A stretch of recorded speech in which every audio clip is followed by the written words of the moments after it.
Yang ni sebelah kiri siap masuk ke kantor padat dia. Okey, ni bulian bagus padat. Tadi kocak habis.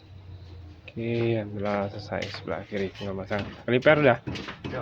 Okey. Sebelah kiri lanjut sebelah kanan. Alhamdulillah selesai semua bagasi mobil dah.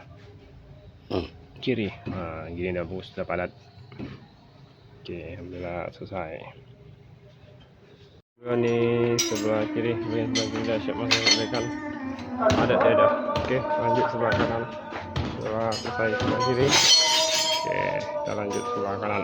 kaki2 sebelah kiri dia siap semua perbaikan, tinggal kanan. Okey, gaskan sebelah kanan dulu. Lobok. Tengok ni. Okey. Right. Right. Okey, kanan. Sudah lobok, Pak. Kalau ada itu Kanan alhamdulillah selesai. Tinggal pasang padat dia. Alhamdulillah ni sebelah kanan ada lagi ni selesai. Okey, 10 selesai. Okey.